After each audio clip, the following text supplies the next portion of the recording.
Olá, pode até parecer um pouco estranho esse momento e essa forma como a gente está gravando esse vídeo, mas eu quero te dizer que é muito importante uma mensagem que o Espírito Santo me enviou, uma análise sobre muitas coisas que vivemos e que se eu guardasse para fazê-la depois, talvez não conseguisse mais. Então, se você tem interesse em refletir comigo em algo muito importante para a nossa vida, principalmente como igreja, permaneça comigo. Eu estou trabalhando, vou continuar trabalhando, pois não posso parar, porque a massa não me permite esperar, ela vai secar se eu não continuar fazendo o que estou fazendo. Mas o que eu tenho para te dizer é de extrema importância e gostaria que você refletisse junto comigo em algumas questões que a Bíblia nos apresenta e devem ser aplicadas no dia de hoje. No livro de Gênesis, Deus, ao criar o homem e a mulher, ele institui a família e diz que eles deveriam preencher a terra, se multiplicar, se espalhar por ela. Não era propósito de Deus que a humanidade vivesse aglomerada num único local. Então, a ordem de Deus era povoar a terra. Quando nós vamos mais adiante, nós vemos que Deus faz uma promessa a Abraão, ela é cumprida em Jacó através das 12 tribos de Israel, que também deveriam ocupar o lugar prometido e dali se espalhar e pregar a mensagem de salvação ao mundo. Essa era a missão de Israel na terra. Quando nós vamos mais à frente, nós encontramos Jesus também dando essa orientação à sua igreja, ao seu povo, que deveriam ir a pregar o evangelho até os confins do mundo, em todos os lugares, em Samaria, na Judéia e pelos confins do mundo. Todos os lugares deveriam, então, receber a mensagem do evangelho. O oposto disso, nós temos a concentração da humanidade após o dilúvio, junto à Torre de Babel. O ser humano resolve então construir uma torre e, ao invés de se espalhar, se juntam para viver num único local, cujo a ideia deles lhes dizia que aquele local era um local seguro, onde não seriam mais atingidos pelo dilúvio. Mas não é esse o ponto que a gente quer analisar somente. Não é a questão da torre ou do dilúvio. Mas o fato é que ali foi uma oposição à ordem de Deus, do se espalhar, do preencher o mundo. E o que Deus teve que fazer para que o homem então cumprisse a vontade e a determinação que ele havia dado? Deus teve que confundir as línguas. Então os homens não se entendiam mais, cada um falava de uma forma diferente e não havia comunicação possível entre eles, né? Vamos trazer essa ideia para os dias de hoje? Tem horas que parece que nós estamos na igreja e desejamos dar o melhor para Deus. A gente quer fazer o melhor programa, quer cantar a melhor música, queremos nos apresentar bem, visivelmente, com a nossa melhor roupa, queremos ter a honra de estar trazendo pessoas para o batismo, queremos dar estudos bíblicos, mas parece que em determinado momento as línguas se misturam. Não conseguimos falar a mesma língua, né?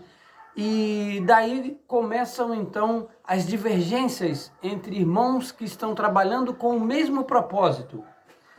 Lembre-se, a Torre de Babel tinha o objetivo de atingir uma certa altura, né? A fim de trazer ali proteção para quem estivesse nela abrigado.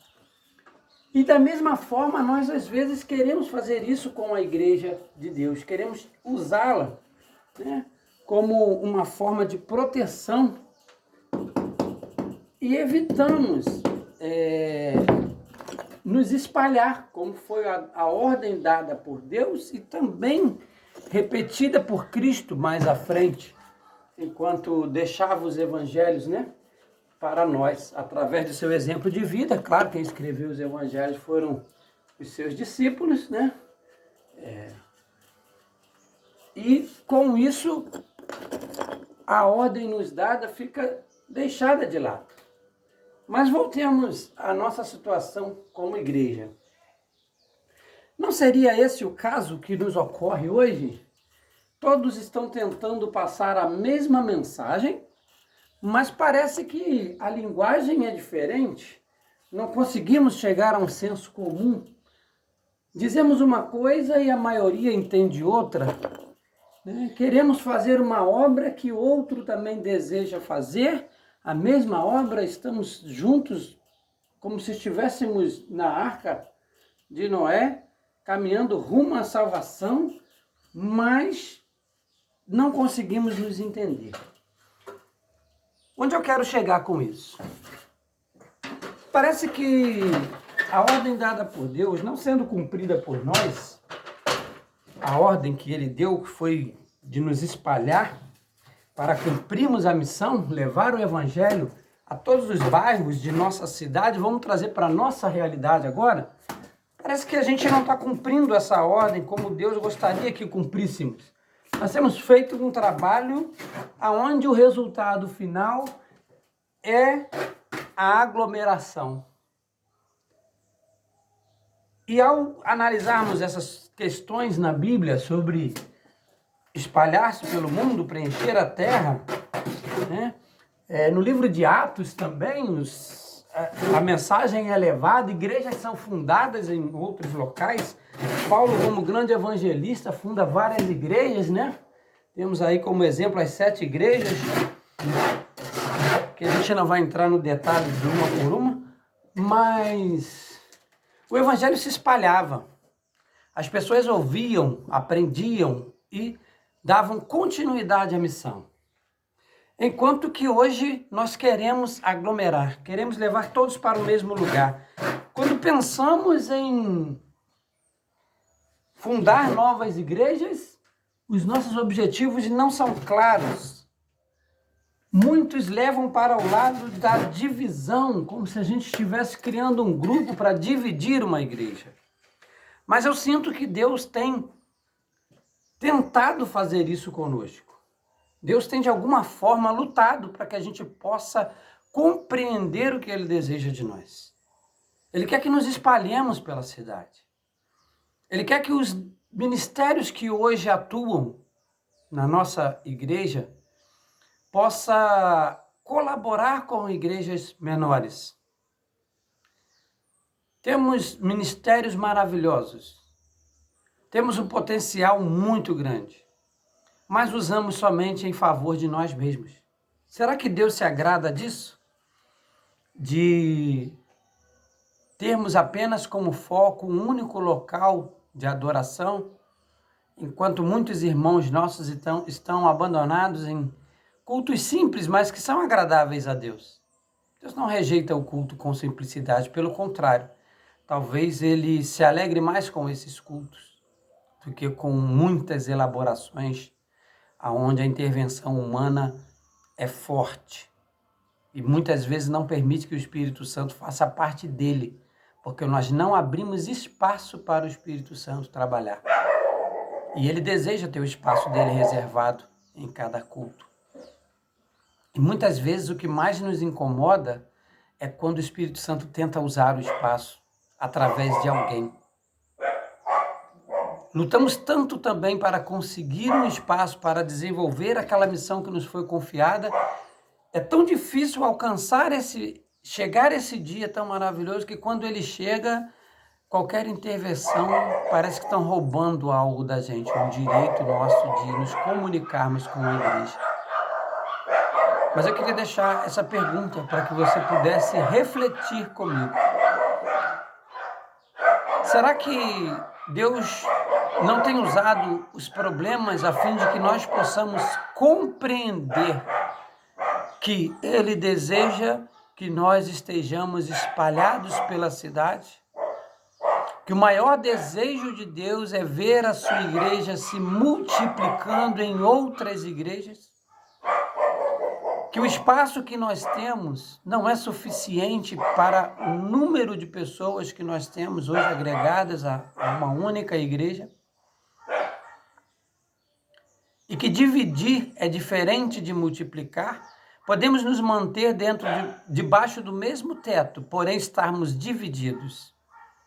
E podemos estar embaixo de tetos diferentes, mas unidos em um só Senhor, que é Jesus Cristo, nosso Salvador.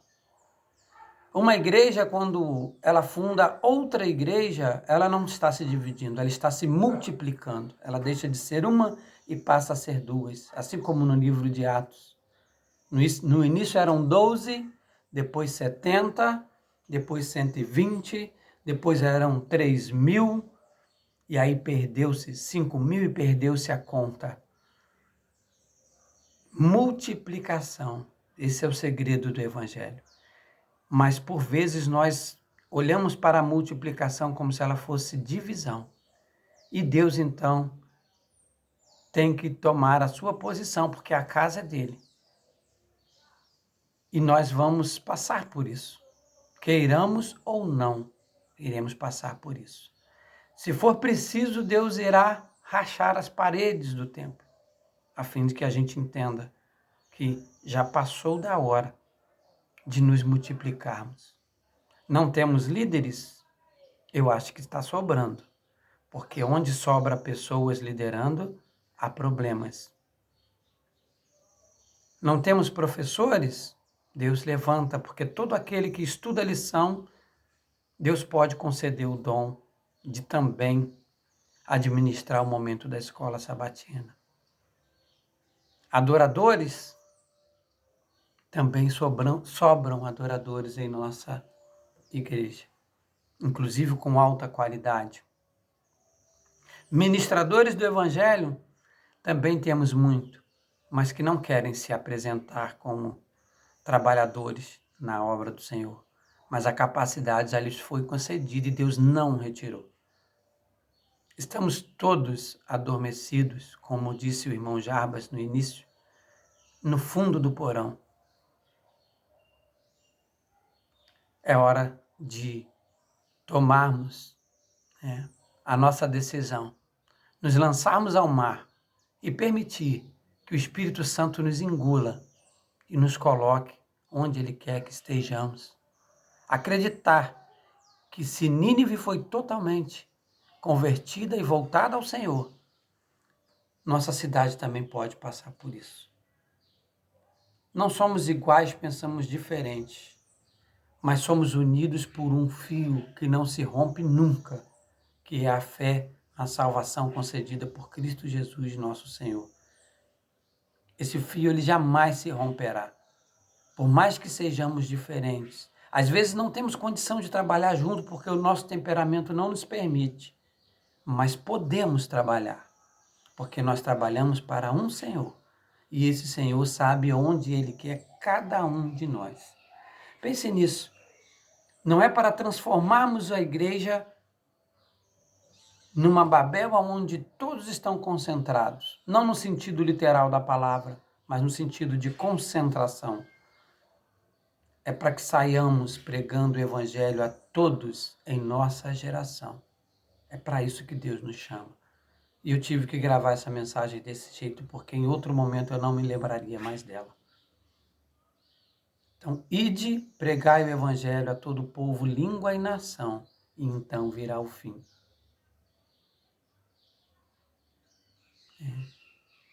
Adão e Eva tinham o dever de preencher a terra, procriar e encher a terra.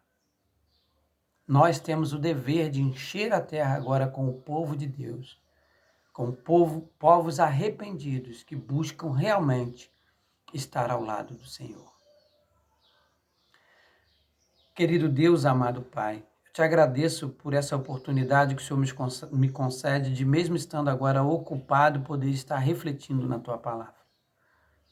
Acreditando que essas palavras podem ajudar pessoas. Se é esse o objetivo, se foi isso que o Senhor está me solicitando neste momento, eu não tenho a autoridade de Cristo, mas eu posso dizer que está feito, ó Pai. A mensagem está gravada. E esse irmão, essa irmã que chegou até este momento, que veio até o final, até o momento de estarmos orando a Ti, é porque ele tem interesse na mensagem que o Senhor enviou. Então que nós possamos estar unidos, mas que essa união não signifique apenas estarmos ocupando o mesmo lugar ao mesmo tempo, mas que seja uma união feita por uma corrente de amor, uma corrente ligada por elos formados pelo poder do Espírito Santo. Uma corrente banhada em óleo que nunca permita enferrujar-se, que é o sangue de Jesus derramado na cruz. E que nessa jornada nós possamos estar cada vez mais próximos, mais juntos, mais unidos, principalmente a Ti. Que as nossas mentes possam se voltar a ouvir o que vem do céu e não somente aquilo que vem do lado. Que as nossas queixas possam diminuir e os nossos motivos de agradecimento possam se multiplicar para que o Teu nome seja honrado e glorificado aqui na terra. Tudo aquilo que o Senhor deseja que façamos, que possamos fazer para a honra e glória do Teu santo nome. Ó Deus, abra os nossos ouvidos, fecha a nossa boca quando não for o momento de falarmos. Afinal, temos 2 ouvidos para ouvir, uma única boca para falar, e sempre falamos mais do que deveríamos. Concede-nos, ó Deus, o privilégio de fazer parte deste grande ministério que o Senhor tem preparado para essa cidade de Conceição de Macabu. Assim como no passado os teus servos um dia serviram pregando o evangelho em todos os lugares. Curato, Macabuzinho, Osório, Trajano, Santa Maria Madalena. Começaram alguma semente lá atrás com tantas dificuldades. Hoje esses caminhos estão se abrindo, Pai. E nós continuamos aqui concentrados num único lugar. Madalena irá precisar muito de nós no próximo ano. Muitas igrejas estão no seu início, outras estão precisando ser reavivadas. E muitas vezes nós achamos que a ação humana é que vai resolver o problema. E colocamos a nossa capacidade em primeiro lugar. Unja-nos com o poder do Teu Santo Espírito, que possamos ter vasilhas separadas para preenchê-las também com o poder do Espírito Santo, para quando vier nos faltar o azeite, nós possamos ter uma reserva inacabável, infinita, desse poder maravilhoso que vem dos céus. Porque não é promessa humana, mas foi uma promessa feita pelo Teu Filho amado, Jesus.